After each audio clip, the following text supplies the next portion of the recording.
after the passing, Meghan McCain wrote this and shared it on her Twitter account, and I just want to read it for those who did not hear it earlier to get a sense of what he was like as a family man. This is what Meghan McCain wrote. She says, "I was with my father at his end, as he was with me at my beginning.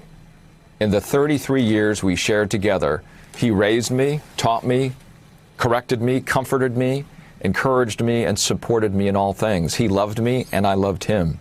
He taught me how to live. His love and his care, ever present, always unfailing, took me from a girl to a woman, and he showed me what it is to be a man." What was he like, Andrea, as a family man? Oh, I remember flying up to New Hampshire, and he was in the back of the plane with Jimmy, who was, of course, following in his footpaths into the Navy. He was such a proud father. He was so proud of Meghan. They were so close. And I think of Meghan with her father on The View, as well as Meghan with Joe Biden. And Biden, on December 13th, it was 6 or 7 days after his last vote in the Senate, and he had retreated to Sedona to fight this illness as best he could and be in the place he loved. And he never returned to Washington after that. The ravages of his cancer treatment were just so dreadful. It was, they say, as debilitating as the cancer itself.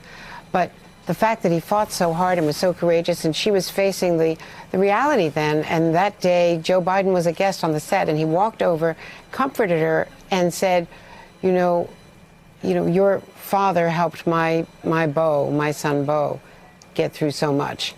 And of course, Beau Biden had the same terrible glioblastoma, this horrible, fatal, aggressive brain cancer that Teddy Kennedy died of, exactly on this exact day, which is so remarkable. His great friend, John McCain.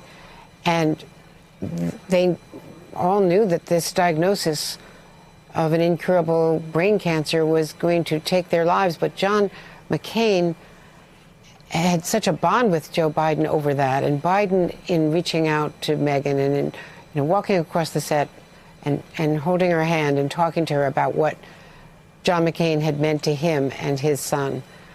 He was devastated, really, in South Carolina in that primary in 2000 by attacks from the Bush camp. And the fact that they got together and worked so closely on Iraq issues is remarkable. It says so much about both of them. Hey there, I'm Chris Hayes from MSNBC. Thanks for watching MSNBC on YouTube. If you want to keep up to date with the videos we're putting out, you can click subscribe just below me, or click over on this list to see lots of other great videos.